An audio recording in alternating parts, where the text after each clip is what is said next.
امین والصلاة والسلام علی سید الانبیاء والمرسلین اما بعد فاعوذ باللہ من الشیطان الرجیم بسم اللہ الرحمن الرحیم۔ الحمدللہ الہادی پروگرام چل رہا ہے اور اس میں جہنم کا تذکرہ ہو رہا ہے، اور ہم نے آپ کو پہلے بتایا تھا کہ اللہ تبارک و تعالی نے جہنم کا تذکرہ مختلف جہتوں سے فرمایا ہے۔ کہیں تو جہنم کی سختیوں کا بیان ہے، کہیں عذابات کا بیان ہے، کبھی ان اعمال و افعال کو ذکر کیا گیا ہے جو جہنم تک پہنچانے والے ہیں، اور کہیں اللہ تعالیٰ نے ایسی چیزوں کا ذکر فرمایا ہے کہ ان پہ غور و تفکر ہمارے قلب میں، باطن میں، سوچ میں، فکر میں ایک انقلاب پیدا کر کے ہمیں جہنم میں لے جانے والے اعمال سے دور اور جنت میں لے جانے والے اعمال سے قریب کر دیتے ہیں۔ ان کا بھی اللہ تعالیٰ نے تذکرہ فرمایا۔ تو ابھی جو یہ چل رہا تھا سورہ مومنون کی چند آیات پچھلے پروگرام میں عرض کی تھیں، ان میں انہی چیز کا کچھ تذکرہ تھا، کفار کی مذمت اور مومنین کی پھر عظمت اور شان کو بیان کیا گیا۔ اب کچھ آیات آگے اللہ تبارک و تعالی نے پھر جہنمیوں کا تذکرہ فرمایا، لیکن درمیان میں جو آیات ہیں میں چاہتا ہوں کہ ان کو تھوڑا سا پڑھ لیا جائے اور ان پر تبصرہ ہو جائے کہ وہ ایسی آیات ہیں جو ہمیں جہنم سے روکنے والی ہیں، ان پر غور و تفکر ہمیں اور ان کو اپنے ذہن میں رکھنا، ان کے مضامین کو ذہن میں رکھنا، یہ ہمیں جہنم سے دور کر سکتا ہے۔ چنانچہ اللہ تعالیٰ نے فرمایا وَقَالَ رَبُّكُمُ ادْعُونِي أَسْتَجِبْ لَكُمْ، اور تمہارے رب نے فرمایا مجھ سے دعا کرو، میں تمہاری دعا کو قبول کروں گا۔ إِنَّ الَّذِينَ يَسْتَكْبِرُونَ عَنْ عِبَادَتِي سَيَدْخُلُونَ جَهَنَّمَ دَاخِرِينَ، بے شک وہ لوگ جو میری عبادت سے تکبر کرتے ہیں، غرور کرتے ہیں، ان قریب وہ جہنم میں ذلیل ہو کر داخل ہوں گے۔ تو یہ کفار کے بارے میں ویسے آیت ہے، میں بارہا اس لیے وضاحت کر دیتا ہوں کہ کوئی بھی آپ آیت سنیں تو یہ نہیں کہ اس کو مسلمان پہ چسپاں کرنے کے دیکھو تمہارے بارے میں ایسا ہے۔ میں پہلے بھی اس پہ تنبیہ کر چکا ہوں، اپنی رائے سے قرآن میں کبھی کچھ نہ کہیں، لیکن یہ ضرور ہے کہ مسلمان کو ان آیات سے بھی عبرت حاصل کرنے کا حکم ہے، نصیحت حاصل کرنے کا حکم ہے، درس حاصل کرنے کا حکم ہے جو کفار کے حق میں نازل ہوئیں، جیسے یہ ہے۔ اب اللہ تعالیٰ فرماتے ہیں بے شک وہ لوگ جو میری عبادت سے تکبر کرتے ہیں۔ کس طرح کہ پہلا تو یہ کہ ایمان نہیں لاتے، ایمان لانے کے بعد پھر میرے احکام کو پورے نہیں کرتے، تو اس کا نتیجہ نکلے گا اگر اسی حالت میں مر گئے تو برود قیامت جہنم میں ذلیل کر کے داخل کیے جائیں گے۔ یہ پہلے بھی آپ کو میں سمجھا چکا ہوں کہ تکبر کا مطلب ہوتا ہے کہ اپنے آپ کو کسی سے بڑا سمجھنا، اور وہ جو جس چیز سے اپنے آپ کو بڑا سمجھ رہے ہیں اسے حقیر اور کم تر سمجھنا۔ کبھی تو یہ تکبر بہت ہی معاذ اللہ بڑھ جاتا ہے تو اللہ تعالیٰ کے ساتھ ایسا معاملہ ہوتا ہے جیسے فرعون نے کیا تھا کہ میں انا ربکم الاعلی، میں بڑا رب ہوں، اعلیٰ رب ہوں، تو وہ اللہ کے مقابلے میں اللہ تعالیٰ کو معاذ اللہ حقارت سے دیکھتا تھا، اپنے آپ کو بڑا سمجھتا تھا۔ یہ صریح کفر ہے۔ ایسے ہی دوسرا تکبر کہ اللہ کے نبیوں اور رسولوں کے مقابلے میں کہ وہ کفار انہیں حقیر سمجھتے تھے اور ایسے سے جملے کہتے تھے تمہاری طرح تو بشر ہو، کیا کمال ہے، اور تمہیں اگر اللہ نے رسالت دینی ہوتی تمہیں دیتا، دینی ہوتی تھی ہمیں دیتا۔ اس کا مطلب وہ نگاہ حقارت سے دیکھ رہے تھے، یہ بھی کفر تھا۔ وہ تو پہلے کافر تھے، لیکن اگر کوئی ایسا کرے معاذ اللہ مسلمان کرے دار اسلام سے باہر ہو جائے گا۔ تیسرا پھر جو تکبر ہے جو ہم نے آپ کو وضاحت سے پہلے بھی سمجھایا تھا، لیکن موقع کی مناسبت سے دوبارہ اس پر میں کلام کر رہا ہوں، وہ ہے اللہ تعالیٰ کی عبادت اور اس کے احکام کے مقابلے میں تکبر۔ آدمی کسی کے حکم کو اسی وقت ٹالتا ہے کہ جب وہ ذات اتنی عظیم محسوس نہیں ہوتی، نہ حکم عظیم محسوس ہوتا ہے، تب اس کے خلاف آپ جاتے ہیں۔ مثال کے طور پر آپ کے پاس ایک لیٹر آیا ایسی جگہ سے جو بہت ہی بڑا افسر ہے، بہت ہی اونچی پوسٹ پر ہے، ایک آیا ہے لیٹر آپ کے کسی کمتر رشتہ دار کی طرف سے، اس میں کچھ آرڈرز لکھے ہوئے ہیں اور اس میں ریکویسٹ لکھی ہوئی ہے کہ یار یہ کام کر دو تو بڑی مہربانی ہوگی۔ آپ بتائیے کہ ہم کس کو ٹالنا آسان محسوس کریں گے؟ یقینی سی بات ہے کہ غریب رشتہ دار کو، چھوڑو یار کون کرے، لکھ کے بھیج دیے اتنے سارے آرڈر، کون پورا کرے؟ لیکن کیا اس افسر کے آرڈر بھی رد کر سکتے ہیں؟ کبھی بھی نہیں۔ اگر پتہ ہے وہ بہت اونچی پوسٹ پر ہے اور پورا نہیں کریں گے تو نقصان ہوگا، کبھی بھی نہیں کریں گے۔ اس کا مطلب یہ ہوا کہ اس کو آپ نے حقارت کی نگاہ سے دیکھا اور اس کو آپ نے اس کے مقابلے میں اپنے آپ کو حقیر سمجھا، تبھی تو اس پر عمل کر رہے ہیں۔ دوسری مثال دیکھیے، والدین کو حکم دیتے ہیں، استاد آپ کے حکم دیں، مسجد کے امام صاحب جن سے آپ کو عقیدت ہو وہ، کوئی عالم مفتی آپ کے پیر صاحب حکم دیں، کیا کبھی ان کے حکم کو ہم ٹالیں گے؟ نہیں۔ کیوں؟ ان کی عظمت ہماری نگاہوں میں زیادہ ہے، ان کے حکم کی ایک اہمیت ہے، اس کے مقابلے میں ہم اپنے آپ کو حقیر سمجھ رہے ہوتے ہیں۔ بس اتنا سمجھنا کافی ہے کہ اب اللہ اس کے رسول کا حکم جب ہماری طرف متوجہ ہوتا ہے تو حکم تو ذات سے آیا ہے نا، اللہ کی ذات کو عظیم سمجھے تو اس کا حکم کیسے ٹالے گا آدمی؟ اللہ کے رسول کو عظیم سمجھے تو ان کا حکم کیسے ٹالے؟ تو میں یہ نہیں کہہ رہا ہوں کہ ہم اس وقت ان کو واقعی اللہ کو یا اس کے رسول کو حقیر سمجھ رہے ہوتے ہیں، ایسا نہیں ہوتا، ہو تو کافر ہو جائیں گے، لیکن جو ہم اس حکم کو ٹال رہے ہوتے ہیں یہ سمجھانا چاہ رہا ہوں اس میں ایک تکبر کا پہلو ہے، ورنہ کیسے ٹال سکتے ہیں آپ کی ماں، اگر آپ کو ماں کی عظمت پتہ ہے اور ماں سے محبت ہے، ماں کے بیٹا پانی پلا، ٹال سکیں گے آپ اس کا حکم؟ بتائیے۔ اور اگر آپ نہ پلائیں، جیسے آپ کا چھوٹا بھائی ہو نہ پلائے تو آپ کیا کہیں گے؟ تمہیں شرم نہیں آتی؟ امی کہہ رہی ہیں اور تم نہیں مان رہے، اور وہ جواب میں کہے کہ امی کا حکم ہے نا، اور کس کا ہے، کوئی بڑا حکم ہے، تو آپ کہیں گے یہ تم کیا کہہ رہے ہو، تمہیں نہیں پتہ ماں کتنی عظیم ہوتی ہے، حکم کتنا بڑا ہوتا ہے؟ بس یہ میرے خیال میں اتنی باتیں سمجھنے کے لیے کافی ہیں۔ جب اللہ اس کے رسول کا حکم ہمارے پاس آتا ہے تو ہم حکم کو حقیقتاً کم سمجھ کے نہیں ٹال رہے ہوتے، اللہ اس کے رسول کی طرف سے ہماری توجہ کم ہوتی ہے۔ اب میں اس پہ کوئی حکم کفر نہیں لگا رہا ہوں، لیکن سمجھ جائیے خود اللہ تعالیٰ بیان فرما رہا ہے کہ جب اللہ کی عبادت کو ٹالا جاتا ہے، اللہ کے حکم کو ٹالا جاتا ہے، اس میں ایک پہلو تکبر ہوتا ہے، اگرچہ تکبر کرنے والا خود اس کو نہیں پہچان رہا ہوتا۔ ضرورت ہے پہچاننے کی، ضرورت ہے اس کا احساس کرنے کی۔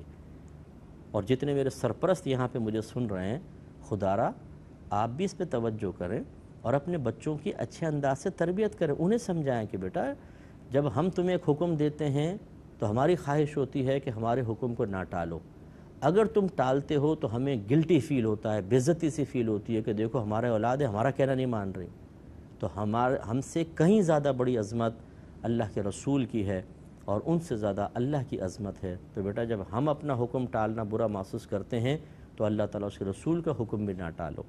اگر تم ہمارا حکم ٹالتے ہو، ہم تمہیں بدتمیز کہتے ہیں، بے ادب کہتے ہیں، تو اللہ تعالیٰ اس کے رسول کا حکم ٹالنا اس میں بھی بے ادبی کا پہلو ہے۔ تو یہ تربیت کرنا تو آپ کی ذمہ داری ہے نا۔ اسی لیے میں گزارش کرتا ہوں، بعض ماں باپ کہتے ہیں صاحب جتنی ہم میں ہمت تھی ہم نے اولاد کی تربیت کی۔ ارے پہلے آپ خود تو تربیت سیکھیں، تربیت اپنی کریں، کن کن پہلوؤں پر تربیت کرنی ہے اور کس انداز سے کرنی ہے، شرع احکام سکھانے کے اعتبار سے کیسے، عبادات پر استقامت کے لیے کیسے، عقیدے کی مضبوطی کے لیے تربیت کیسے کرنی ہے، انہیں باطنی برائیوں سے بچانے کے لیے تربیت کیسے کرنی ہے، ان کے اخلاق کی بہتری کے لیے تربیت کیسے کرنی ہے، انہیں ایک کامل مومن، کامل مسلمان بنانے کے لیے کون سی تربیت درکار ہے۔ کی ہے آپ نے کبھی محنت؟ کبھی آپ نے ان چیزوں کو سیکھا ہے؟ ان جو میں نے 5-6 چیزیں ذکر کی، ان کو لکھ لیں، اپنے آپ سے سوال کریں، بتائیں اس کی تربیت کے کیا طریقہ ہوگا، اس کی کیا ہوگا، اس کی کیا ہوگا، اس کے جواب مل جائے تو میں آپ کی عظمت کو سلام کرتا ہوں کہ آپ بہت اچھے ماں باپ ہیں ماشاءاللہ، اللہ آپ کو استقامت دے۔ اور اگر آپ پڑھ کر سوچیں کہ یہ کیسے ہوگی تربیت، اس کے لیے کیا کیا چیزیں چاہیے ہوں گی، فرسٹ سٹیپ کیا ہوگا، سیکنڈ کیا، تھرڈ کیا، پھر اس کا رزلٹ کیسے چیک کریں گے کہ پازیٹیو آ رہا ہے یا نیگیٹو آ رہا ہے، اگر اس کے جواب آپ کو نہ ملیں تو سمجھ جائیے کہ تھوڑا سا کمی ہے۔ تو خلاصہ کلام یہ ہے کہ ہمیں اپنے بچوں کی تربیت بھی کرنی چاہیے کہ بیٹا اللہ کی عبادت کو جب انسان ترک کرتا ہے، چھوڑتا ہے، تو اس میں ایک پہلو تکبر ہے، اگرچہ ہم اس غرور کو نہیں پہچانتے، ہم اس تکبر کو نہیں پہچانتے، اگرچہ ہمارا تکبر کرنے کا ارادہ نہیں ہوتا، لیکن پھر بھی وہ چیز متحقق ہوتی ہے۔ تو اللہ تعالیٰ نے کافروں کے بارے میں فرمایا کہ بے شک وہ لوگ جو ہماری عبادت سے تکبر اختیار کرتے ہیں، ان قریب وہ جہنم میں ذلیل ہو کر داخل ہوں گے۔ یعنی ایک تو ہے جہنم میں داخل ہونا، خود اس دخول میں ہی پہلو ذلت ہے۔ دیکھیں نا، ایک شخص کو جیل میں ڈال دیا جائے اور وہ فرض کر لیں شریف ہو، تو خالی جیل میں جانا ہی اس کے لیے ذلت کا باعث ہے، اور اس جائے کہ اللہ تعالیٰ فرما رہا ہے انہیں ذلیل کر کے داخل کیا جائے گا۔ اس کا مطلب دو طرح کی ذلتیں ہوں گی، ایک تو دخول کی فی نفسی دخول کی وجہ سے، اور ایک اور عمل ہوگا، اور وہ کیا ہے؟ میرے آقا صلی اللہ علیہ وسلم ارشاد فرماتے ہیں کہ کافر کو منہ کے بل گھسیٹ کر جہنم میں ڈالا جائے گا۔ ایک روایت میں ہے کافر منہ کے بل چل کر جہنم میں جائے گا۔ تو صحابہ کرام حیران ہوئے، یا رسول اللہ صلی اللہ علیہ وسلم اپنے منہ سے کون چل سکتا ہے؟ سرکار نے ارشاد فرمایا جو رب پیروں سے چلا سکتا ہے وہ منہ سے بھی چلا سکتا ہے۔ تو بروز قیامت یہ ان کے لیے ذلت و رسوائی ہوگی کہ ان کو زمین پہ گرایا جائے گا اور گھسیٹ کر جہنم کے اندر پھینکا جائے گا۔ تو پھر جہنم میں داخلے کی ذلت علیحدہ اور اس طرح حیات سے گھسیٹا جانا، ذلیل ہونا، یہ ان کے مقدر میں ہے۔ اب آپ تھوڑا سا غور کر لیں کہ جن کو آج آپ باہر کے ملکوں میں دیکھ کر سمجھتے ہیں بہت عظیم لوگ ہیں، بڑے اونچے لوگ ہیں، اور اس کے مقابلے میں ہم مسلمانوں کو حقیر سمجھتے ہیں، اور خصوصاً معذرت کے ساتھ ایسے بہت سارے مختلف نیوز چینلز پر بیٹھ کر اور مختلف پروگرامز میں مسلمانوں کو ذلیل کر رہے ہوتے ہیں، اور دوسروں کو ان کے مقابلے میں جو غیر مسلم ہیں کسی بھی جہت سے انہیں بڑا قرار دے رہے ہوتے ہیں۔ کچھ خدا کا خوف کرنا چاہیے۔ بروز قیامت آپ دیکھیں گے ہمارا ایک ٹھیلے پہ کھڑا ہوا مسلمان جس کو لوگ سلام تک کرنا پسند نہیں کرتے، لیکن جب وہ مسلمان مرے گا اس کی عزت دیکھنے والی ہوگی، اور جو ایسے محل میں رہتا ہے کہ اس کا کموڈ بھی ایسا ہے کہ گھر خرید لیں اس سے ایک عام آدمی، لیکن وہ کتنے ذلیل ہو کر جہنم میں جا رہا ہوگا اگر ایمان پر نہ مرا تو۔ اس لیے کوئی ایسا دنیاوی ترقی قابل رشک چیز نہیں ہے، اصل ہے آخرت۔ ابھی ختم ہو جائے گی دنیا، ان قریب آپ دیکھیں یہ تو ابھی حدیثیں اٹھا کر دیکھیں جو نبی کریم صلی اللہ علیہ وسلم نے قرب قیامت کی علامات ذکر کی تھیں۔ علامات دو طرح کی ہیں، صغیرہ اور کبیرہ۔ صغیرہ یعنی چھوٹی علامات ساری ہو گئی ہیں، پوری تقریباً ساری ہو گئی ہیں، کبیرہ رہ گئی ہیں، جیسے دجال کا آنا، یاجوج ماجوج کا خروج، ایک دابت الارض زمین کے ایک جانور کا باہر نکلنا، مغرب سے سورج کا طلوع ہونا، عیسیٰ علیہ السلام کا نزول، امام مہدی رضی اللہ تعالی عنہ کا باقاعدہ ظاہر ہو کر اور بیعت لینا، یہ چیزیں ابھی بڑی، ان کو بڑی نشانیاں کہتے ہیں، یہ بس باقی رہ گئی ہیں۔ باقی آپ احادیث پڑھ کر دیکھیں، جتنی نبی کریم صلی اللہ علیہ وسلم نے صغیرہ نشانیاں، چھوٹی نشانیاں بیان فرمائی، سب پوری ہو گئی۔ سرکار نے فرمایا علم اٹھا لیا جائے گا، جہالت عام ہوگی، کثرت سے زنا ہوگا، قتل و غارت ہوگی بہت زیادہ۔ دیکھ لیں آپ، ایک روایت میں سرکار نے فرمایا کہ جانور چرانے والے بڑی بڑی عمارتیں بنا کر ان پر فخر کریں گے۔ آج آپ دیکھ لیں، بہت سے بدو تھے جو جانور ریوڑ چلاتے تھے، بکریاں چراتے تھے، آج بڑے بڑے پلازا کھڑا کر کے اس پہ فخر کر رہے ہیں عمارتیں بنا کر۔ سرکار نے ارشاد فرمایا کہ ایک وقت آئے گا کہ لونڈی اپنے آقا کو جنے گی، جس کی شرح بیان فرمائی کہ جیسے ایک لونڈی کمتر ہوتی ہے اور اس کا آقا اس کے بلند و بالا ہوتا ہے، ایسی اولاد پیدا ہوگی جو اپنی ماں پر فوقیت حاصل کرے گی، یعنی ماں کو کمتر سمجھیں گے، اپنے آپ کو فوق سمجھیں گے۔ تو سرکار نے اس کی مماثلت بیان فرمائی، جیسے لونڈی آقا کے سامنے کمزور اور آقا غالب ہوتا ہے، ایسی اولاد نافرمان ہوگی اور ماں کو ذلیل کرے گی۔ اب دیکھیں یہ ہو رہا ہے کہ نہیں ہو رہا۔ تو اور بہت اسی طرح سرکار نے فرمایا کہ باپ سے اولاد ایسی ہوگی کہ باپ کی تعظیم نہیں کرے گی، اس کا ساتھ نہیں دے گی، دوستوں کا ساتھ دے گی۔ آپ دیکھ لیجئے آج تو چھوٹی سب نشانیاں پوری۔ تو خلاصہ کلام یہ کہ بس ابھی عنقریب یہ سب ختم ہو جائے گا۔ ہمیں سوچنا چاہیے، سمجھنا چاہیے کہ ایسا نہ کریں کہ ہم کافروں کی طرح غافل ہو کر زندگی گزاریں اور پھر بروز قیامت ہمیں شرمندگی ہو۔ تو اس لیے کافر جو ہوگا یہ بروز قیامت ذلیل کر کے جہنم میں داخل کیا جائے گا۔ اور یہ جو آپ روایات سماعت فرماتے ہیں کہ رحمت کونین صلی اللہ علیہ وسلم نے ارشاد فرمایا کہ بروز قیامت جب لوگ آئیں گے تو پسینوں میں ڈبکیاں کھا رہے ہوں گے۔ سرکار نے فرمایا بعضوں کا پسینہ ٹخنوں تک ہوگا، بعضوں کا گلے تک ہوگا، اور بعض اس میں ڈوب ہی جائیں گے۔ ان سے مراد کافر ہیں۔ اتنا پسینہ نکلے گا، اتنا پسینہ نکلے گا، اب پانی ہے نہیں اور پسینہ نکل رہا ہے، اللہ تعالیٰ بس جیسا چاہے اتنے پسینوں میں شرابور، ہیبت ہوگی، خوف ہوگا، کانپ رہے ہوں گے۔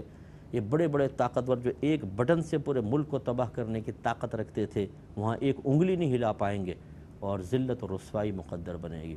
تو مسلمان کو بھی توجہ کرنی چاہیے۔